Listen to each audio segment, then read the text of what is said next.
Hi, everybody. Welcome. Thank you for being here today. I'd also like to give a special welcome to Tim Binga, who is the director of the Center for Inquiry Libraries in Amherst, New York. And he also is the director of IT. He wears many hats. He's also the book review editor for the Free Inquiry.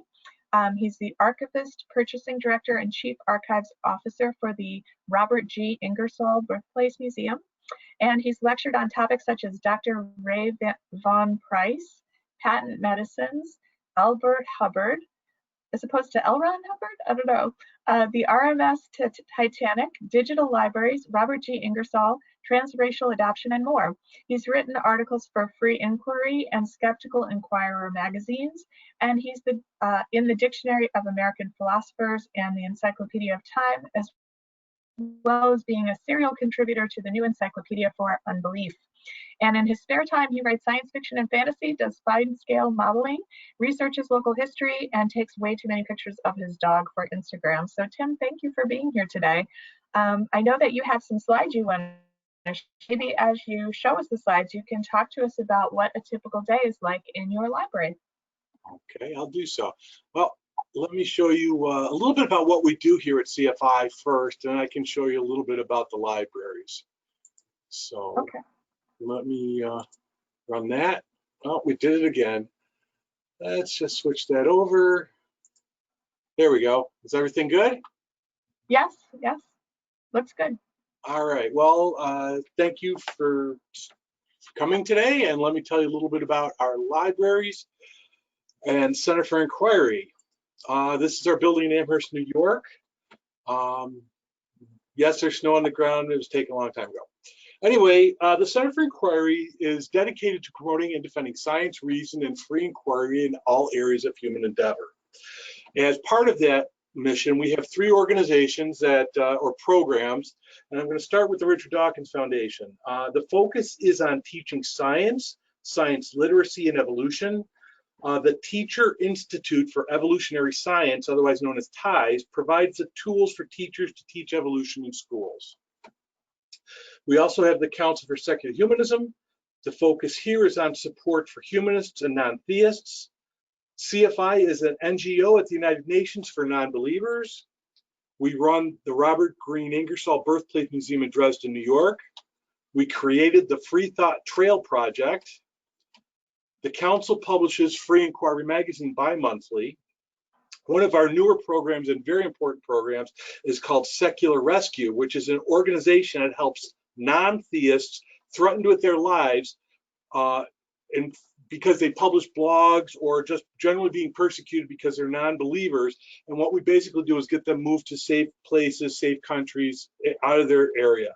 We've helped about 90 people so far in the short life of this organization. The council mostly deals with religious type claims and life stance issues.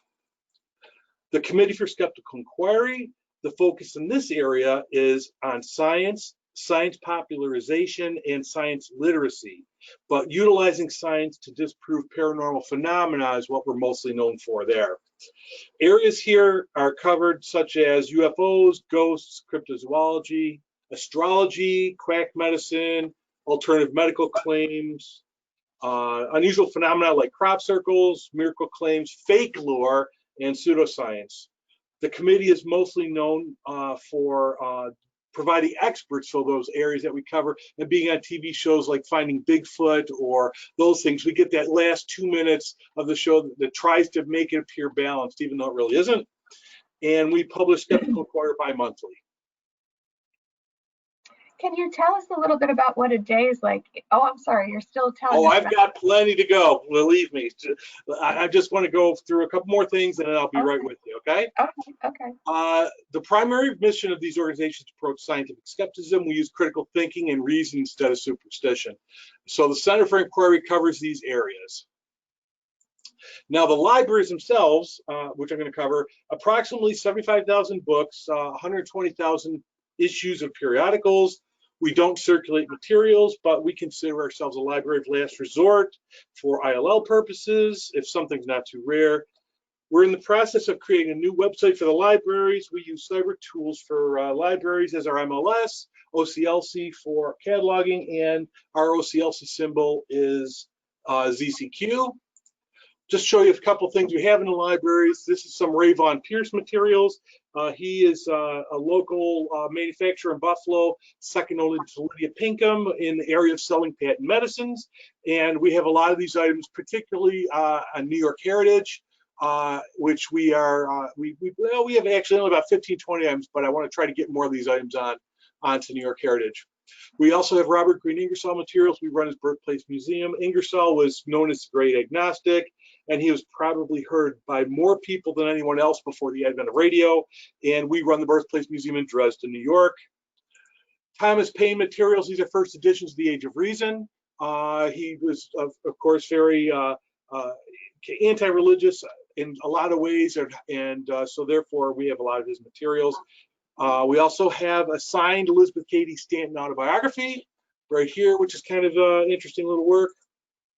Little blue book collection. If you're familiar with those, I'll talk more about them at a different time, or if you want to ask me about it. Basically, a socialist in the 19th century purchased a newspaper and printed books because he felt if the masses were educated, they would turn to socialism. It didn't turn out that way, but a lot of these materials are related to what we do. We have the Skepticeum online, which is basically a online museum that covers what are related to CFI and its mission.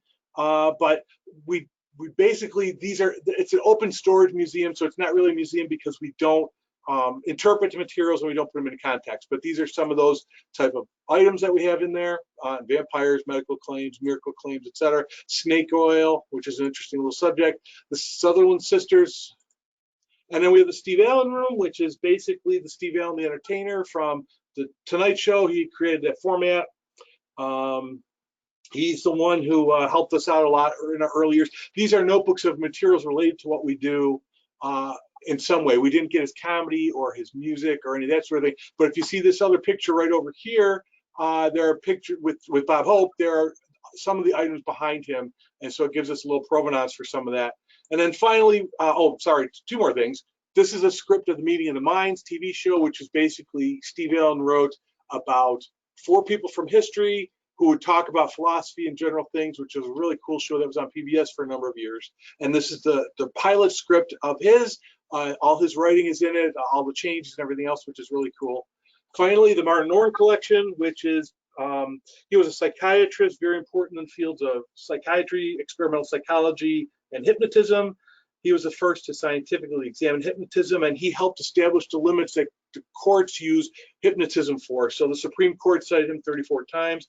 A couple of cases you might be familiar with is Patty Hearst case, the Hillside Strangler case, and he worked with the poet Anne Sexton. And one of the reasons I want to mention this is because we added a finding aid for this collection a couple years ago, and this collection is probably one of the most hit collections now because people are contacting us about using this collection all the time. So that's just a brief introduction to what we've got here. So that ends the slideshow, yay, and now I can talk about other things. Well, I think you kind of answered my second question, which was to describe the unique characteristics of your library's collection and services. But I wondered if you could answer the first question, which is, what is a typical day like for you in your library? And I know there's no typical days, especially right now because of COVID-19, but maybe you could just give us a general idea. Right. Well, it depends on what I'm doing on that day for particular. Mostly early in the week, I work on technology, but mostly because we have the weekend. So somebody always has a computer problem, that sort of thing. So I got to take care of that first and foremost. If I'm not doing that, I either work on the company store, which I'm in charge of now as well. So we sell things through our store, or I get to do library work, yay, which is of course my favorite. I like the catalog. I know there's not very many people who do, but I started here at CFI as a cataloger back in 1996, and I do everything here at CFI. So anyway, so my favorite part is cataloging, getting things organized. Out of our 75,000 items, I have about maybe 40 to 45,000 items cataloged, but I try to get to that. But if not, I have reference questions I deal with online, which kind of leads to the other question about the people who use our collections. Most of them are remote users, so I might have to get reference materials for them. that sort of thing. Mostly serious scholars, but if that might be something I have to break up into the day. So I'll go and find items in the collection, scan them, or find them, do reference work for people, and that sort of thing. Again, like I said, I like the cataloging. I like the getting the collection into shape. I don't feel we're there yet, but when I started here in '96, we had about between 12 and 20,000 items, and we're now up to 75,000 items. Wow. So you mentioned a little bit doing some reference work. What is your main clientele and what kinds of things are they looking for when they come to your collection? Well, since we went up on Empire ADC, which if you're not familiar with it, it's a place where there's a lot of finding aids for libraries in New York State. I think it's still under a pilot project type thing, but anyway, we have a couple finding aids there. And what happens is people are now starting to find us. So we're getting serious scholars, such as a group in California is trying to do a documentary on Kenneth Bianchi, who was the Hillside Strangler in the 1970s and 80s, as I recall. They came in here, did some research, serious research for about a week. Then they took some materials and had them digitized for us. So they digitized a whole bunch of interviews that Bianchi was doing. These items are going to appear in a documentary, which they're working on right now. Most of the people that I have come here are serious scholars. I still get the reference questions from like school kids who say, send me everything you've got on UFOs. Okay, well, you know, back up an 18-wheeler to the back door because we have so much of that sort of thing. But most of the time it's serious scholars, or it's our people who are associated with us in some way, who are members or whatever. They're interested in some aspect of what we do. So they want to know, hey, what happened with this UFO case? What's going on with this? What do you guys state about that? Do you have any white papers on this? That sort of thing. Interesting. Could you mention again, what is that Empire IEC you said? No, ADC, Empire Archival Discovery Collective, I believe it is, and that's through, I believe it's through Empire Network, and like I said, it's a pilot project that libraries, we were part of it because Winnie Lurk, which I'm a member of and I'm on their board, was helped out with getting it started. So I put a couple finding aids up there. Basically, it's a clearinghouse for information of finding aids. So it's still in process, like I said, a pilot, but it's going to be going, it is live, but I just don't know, they haven't finished all the different parameters yet, so. Well, that leads right into my next question, which is what kind of partnerships do you have? You know, I know that you talked about, you know, that particular one, but what other partnerships do you have with other organizations, or what kind of outreach do you do to your community to make them aware of the resources that you have available? Well, in my opinion, I don't do enough, but we never do enough, right? Exactly. I write a lot for the magazines when I can, so that helps with our local folks. But as far as outreach goes, I was a teacher at UB for a while. I taught digital libraries, and we did a really great outreach project that tied not only UB and their students to Winnie Lurk, but also to the community at large, because we did, when I taught digital libraries, we basically had these groups of 4 students who would do a digitization project. I would get, I had about maybe 15 or 20 culturals in the area who would be interested in a digitization project. The students would then say, hey, I'd like to do this project. As part of coursework, they'd have to run with it. They'd take it from the very beginning, run all the way through to the very end, digitizing items and putting them up on New York Heritage. So it was a really great little project. Now we're running into issues, though, where some of the collections are kind of orphaned because they don't have anybody at their organization to take care of them or update them to the current standards. And because of the way that teaching is going on now, it's almost all online now as opposed to doing it in person. So I don't do that as much at all anymore. But that would be a nice little thing to continue to do if we needed to get more collections into New York Heritage or something else, and help these other culturals out with getting more publicity for them. I have about 5 or 6 collections up there, I believe, at this point, and a snake oil collection and postcards, Lily Dale postcards, and some of our own things, the Pierce collection, things like that. Cool. All right. So how have things changed in the library since you started there? And maybe what would you like to see change? What changes do you think would be beneficial for your organization? I'm going into my 24th year here at CFI. If anybody remembers the Wild West of the 90s, the end of that. The company here's official internet was through AOL. We had like 5 accounts, and everybody shared modem lines and all that sort of fun thing. So, hey, are you online? No, I'm not online. Okay, I'll go on. That was the sort of thing we had to do back then. Now, I remember those days, yes. I had to pretty much, I wasn't the technology person back then originally, but then the person left. They asked me to take over till they found somebody else, and it's 20 years later. So basically, I've built the network here and done all that. So I think we're doing a really good job there. I think technology is where it should be. We need to get more libraries more technologically savvy and make things more available for folks. This COVID thing really kicked our butts, I think, making us think about taking care of patrons long distance wise and doing things other than just providing book materials and handing them over and say, here's books. Or you think about it, the public libraries are now dealing with people who come in to use computers. How are they handling the keyboards that people are using? It's a good idea maybe to sign out a keyboard that they can take back to the desk and plug it in or take it out. So we're all approaching those things. I'd like to see libraries a little more proactive as far as information goes, because it seems like we're always, I don't say we're behind the times as a profession, but it seems like we always are catching up. And so I'd like to think about that a little more and try to get people more thinking about libraries as information sources and not just places to meet, and that's all important, but make it so that, yes, information is not just a luxury, it's a necessity. That is so true. That's a great little phrase. I love that. I might quote you actually. Okay. Information is not a luxury, it's a necessity. It's so true.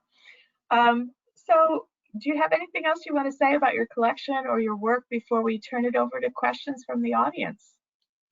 Well, I talked a lot about the stuff that we, kind of have. I can talk specific about cases and things like that, about the things.